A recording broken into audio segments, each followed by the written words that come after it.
Welcome back, everybody. This is Eric here with Iraq Veteran 8888. We're here today at the SilencerCo Quiet Riot Tour. This is a leg of the tour that's in the southeast here. This particular one is at Griffin Gun Club here today.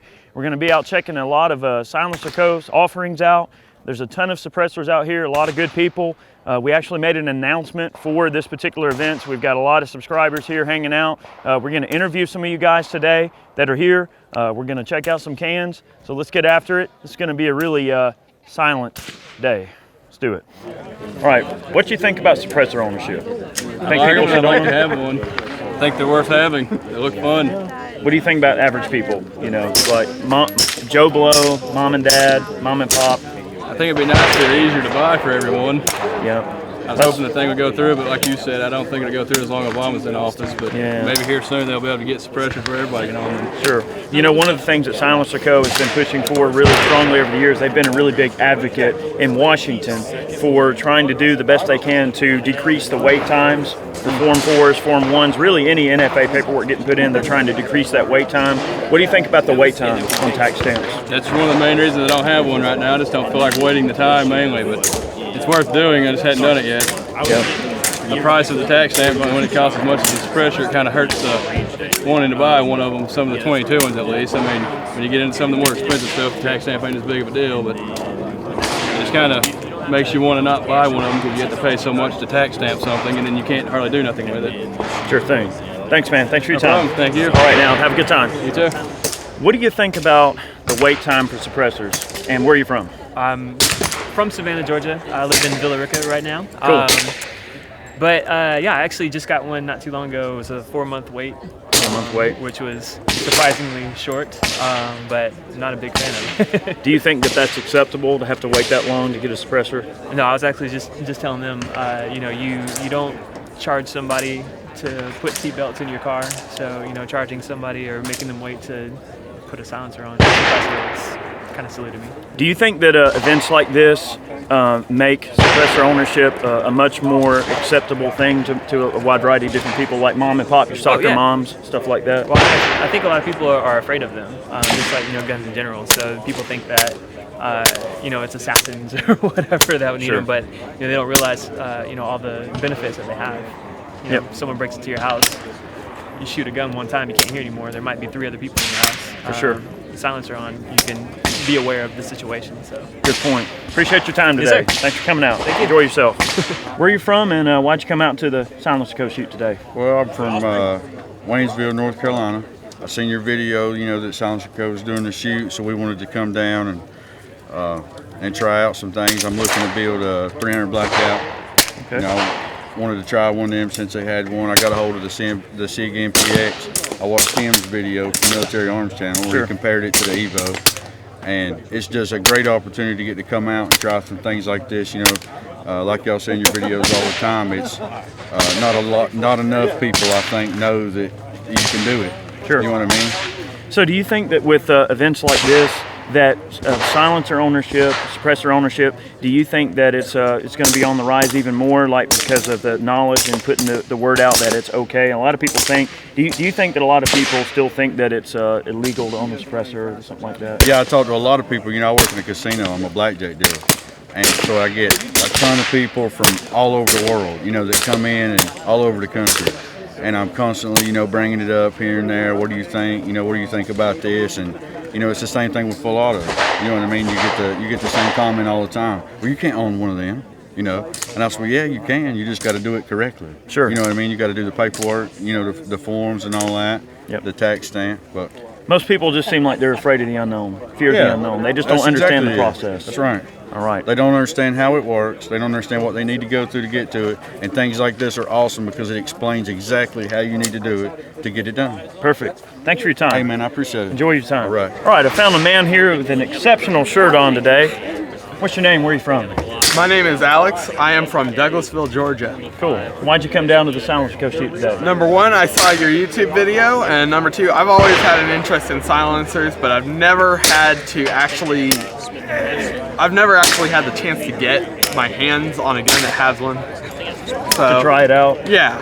So you're interested in silencer ownership or suppressor ownership. I always keep saying silencer, but it's technically, I guess, suppressor. But suppressor ownership is one of those things that a lot of folks are kind of confused about. So you mentioned to me that earlier we were talking, you said you're 18 years old. Yeah. So you're kind of, new on the gun realm, okay? Yeah, but, on the buyer level. On the buyer level, is it confusing? Is the buying process confusing to you? Not really. It's straightforward for the suppressors. I mean, it's a lot of steps, but it's pretty straightforward to me.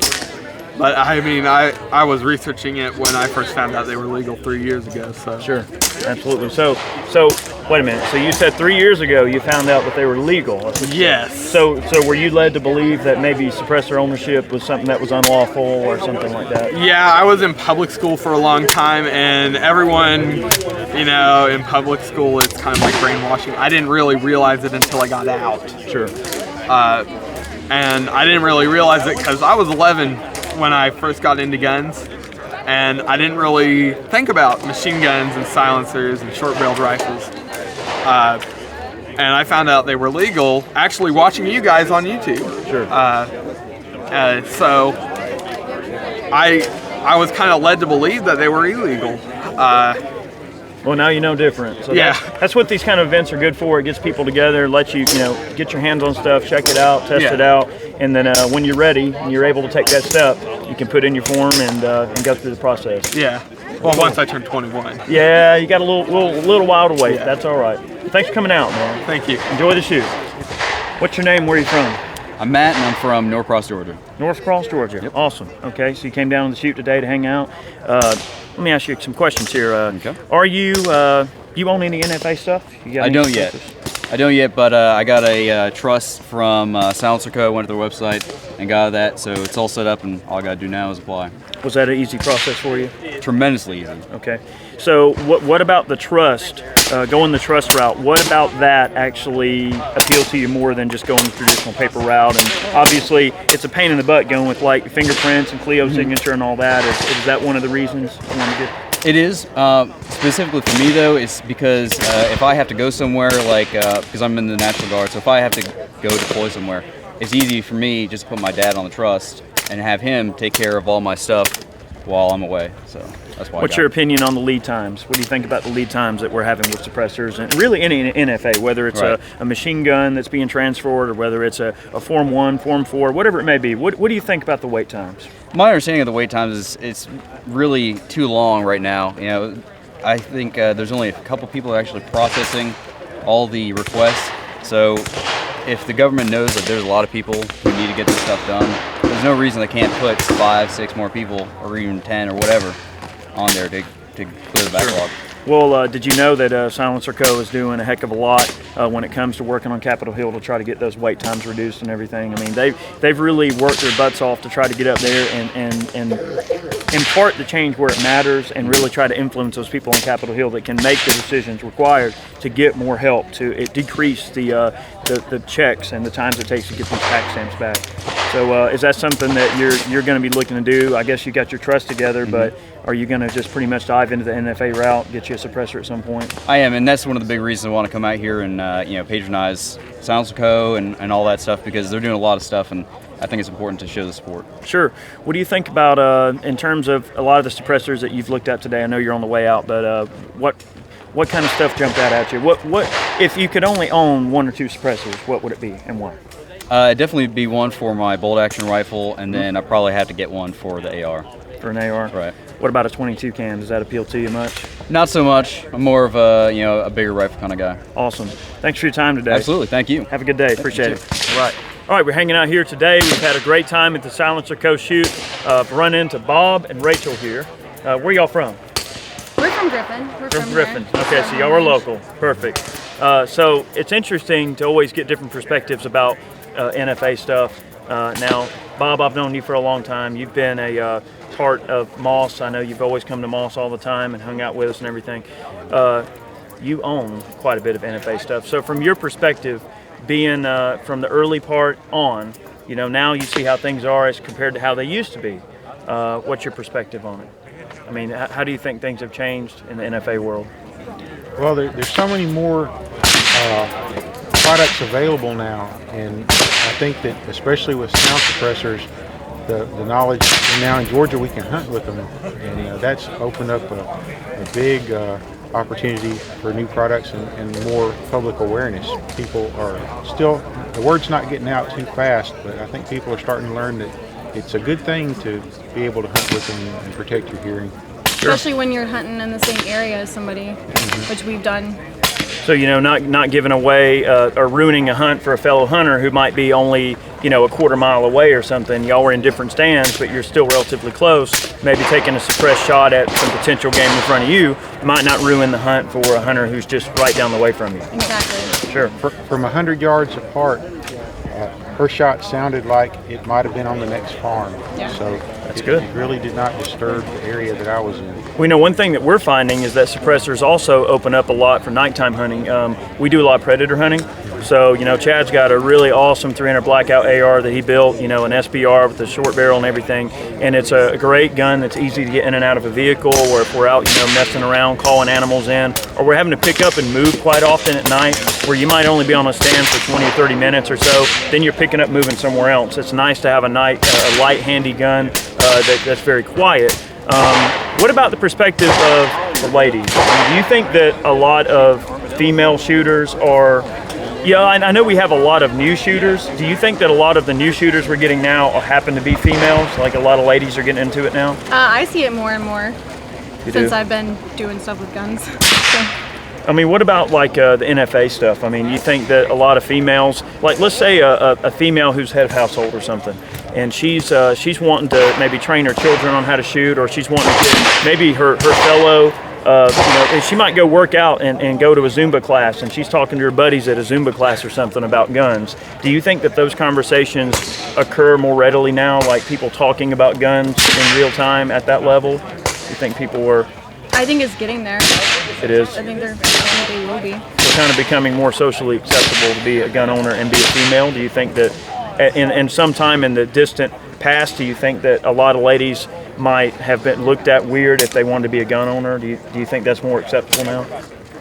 I think it's getting there. Yeah, between ladies. Yeah, I think so. Like a lot of girls that I work with, we all carry. So, and we'll talk about going to the range and stuff. So. Perfect. I think that's a common thing with being here in Georgia, or do you think that might be becoming more of a mainstay around the U.S.? Like people going to work and they're on their lunch break and they're just hanging out and, oh, did you see the new SIG that came out, or the new this or that? You think people are talking guns more readily now in the workplace and stuff too?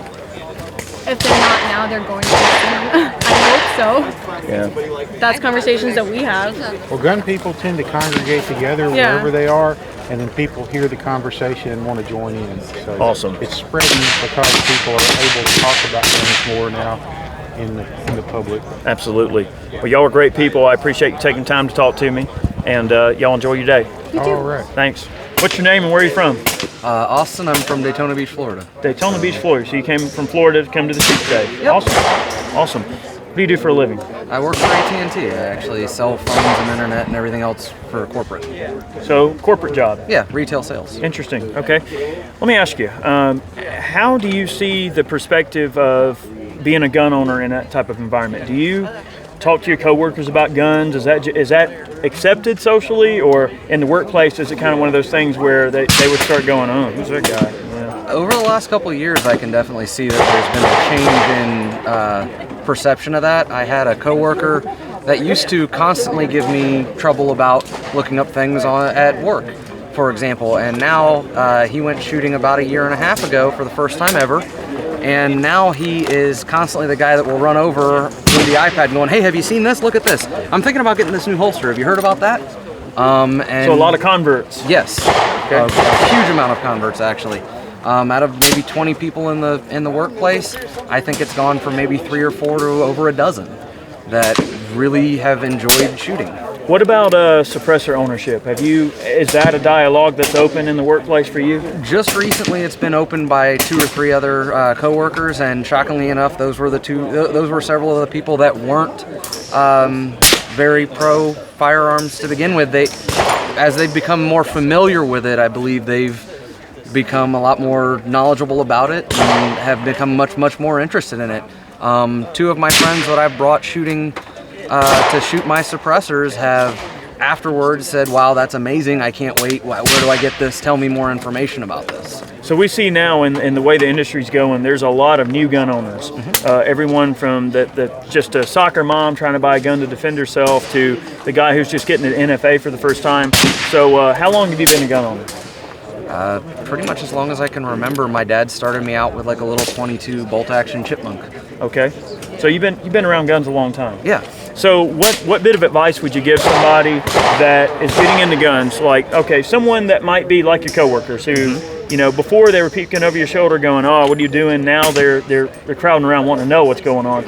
What advice would you give to a first-time gun owner or someone's getting into it? Go with someone who's knowledgeable. Don't rush into any purchase. Try out several different calibers beforehand. I always try and start everybody out on a .22 pistol and then a rifle in that order, and a lot of people by the end of the day are shooting a .45 or something even bigger than that. But if you start somebody out on a big bore gun to begin with, they're going to immediately be scared of it, or it's going to be too much recoil for them.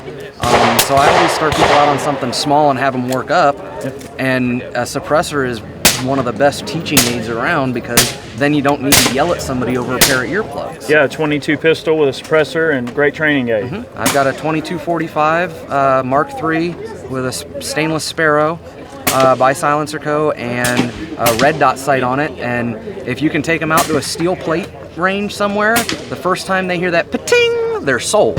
Awesome. They really like it. Thanks for your time, man. Thank you. Enjoy yourself today. Yep. Right. What's your name and where are you from? My name's Nick, and I'm from McDonough, Georgia. Awesome. Right up the road. Yes. Hometown boy. Exactly. Awesome. Awesome. What do you do for a living? I'm a technician at Toyota. Technician at Toyota. Yes. So we were talking a little bit earlier, and you were mentioning that a lot of your co-workers are into guns, and you guys will talk, you know, about guns at work and everything. Do you hunt? Yes, I do hunt. You do hunt? I do. Mainly it's going to be deer, maybe some wild boar every now and then. And I have actually shot some coyotes before. Good. You like the idea of hunting suppressed? I mean, being, you know, that suppressor hunting has been legalized here in Georgia now, do you like the idea of being able to use a suppressor for hunting? Yes, that'd be great. I mean, you fire one shot at one deer, maybe there might be a little bit somewhere closer. You might want to get you a second one. Sure. So, there you go. You know, what we're seeing with suppressor use for hunting is a lot of nighttime coyote eradication. If we can call in coyotes, we might shoot 2 or 3 of them before they understand what our plan is. And they don't know that they're being killed, and then they finally, you know, catch wind or whatever. I guess they figure it out. But it's kind of nice to be able to eradicate hogs or coyotes or other pest critters, you know, and do it in a very quiet manner. And you're also not, you know, causing a noise nuisance at night. You know, here in Georgia, some of the noise ordinances are actually pretty easy going. Like, I don't know about McDonough, but like where I'm at, you can shoot up to 11 p.m. legally, which is fine, but it's nice to know that you're not going to bother anybody at night. Have you ever done any nighttime hunting before? I've not really gotten into nighttime hunting, but very afternoon, maybe the sun going down. So if you were to hunt suppressed, you might be a little bit more akin to maybe get into predator hunting if you knew you could do that at night a little easier. Exactly. Cool, I man. would be able to do that. What's the coolest thing you've seen here today? The coolest thing I've seen here today is this 338 suppressor cool back here. It definitely kicks even with that suppressor on there. Neat. And no hearing protection. My ears didn't even ring. Awesome. Thanks for coming out, man. All right. Appreciate it. Thank you. Have a good day. What's your name and where are you from, young man? Drew from Mooresville, North Carolina. All right. What's the coolest thing you've seen out here today? I really like the MP5 suppressed. Honest? Honestly. I didn't think I'd ever be able to shoot one of those. Do you own any suppressors? I do not yet. How old are you? 27. What are you waiting on? $200 for the stamp, and most of them over there are over $1,000. So. Yeah, it adds up, doesn't it? I mean, I spent enough on the weapons to begin with, and then sometimes doubling the price. Well, you know, on those MP5s, the thing is, you know, they're like the Zeniths. You know, you've probably heard of like the Zenith Z5P. You know, we did the video on that particular gun. they're interesting guns, but yeah, it is a hard pill to swallow when you're talking like $2,000 for the gun, and then another $1,000 for the suppressor, another $200 for the tax stamp, and then like on the MP5, if you want to run it as a little short rig with like a collapsible stock with the K or something, then you got another $200 in the freaking gun to SPR it. So you got $400 in tax stamps. Yeah. It adds up, doesn't it? Yeah. It's a considerable investment. It is, but at the same time, it keeps your neighbors happier. And if you're hunting just the area around. You do a lot of hunting? I'm getting into it. You are? Yeah. What about predator hunting or deer hunting? A little bit of both, mainly deer. Deer? Yeah. Cool. We know in Georgia it's legal to hunt with a suppressor now. I'm sure you know that. Well, the thing is, how would anybody know if anyone was hunting with a suppressor all along anyway? You still hear it. Yeah, I guess so. If you're close enough, you can hear it. Yeah, man. But you don't have to have ear protection for it. Outstanding. You ever shot any machine guns before? Not machine guns. I would like to. What about your family? Is your dad or parents or grandparents brought you up around guns or anything like that? Both my grandfathers were in the war, so they're not against them. They grew up more in the city, so they weren't really avid shooters. But growing up in North Carolina, guns are more acceptable. Cool. And so I grew up shooting guns. Maybe in the workplace, like your coworkers, y'all talk about guns when you're at work and stuff? Some workers, yeah. Others Cool. not, yeah. Outstanding. Well, did you get to shoot that 338 over there? Which one was that? The big old 338 Yes. they had? Yes, yeah. Pretty cool, isn't Yeah. it? Neat. Well, thanks for your time. Appreciate it. Enjoy your day. Appreciate it, man. All right. We hope you enjoyed today's video. We had a lot of fun out here today. I definitely want to give a really big thanks to SilencerCo and Quiet Riot down here in McDonough, Georgia for putting this event on. This was a lot of fun to be a part of. I'm glad I got to be here. And most importantly, thank you guys for making the trip to come down here and come see us today. I got a lot of great interview footage today. Many of you guys drove several hours just to come see us and hang out. That's very humbling to me. I really appreciate it. Lots of great comments. We had a lot of great fun today. A little bit of silliness. That's always fun. I'm going to run this MPX here, and we're going to close this little puppy out. Might help to have the rear sight up.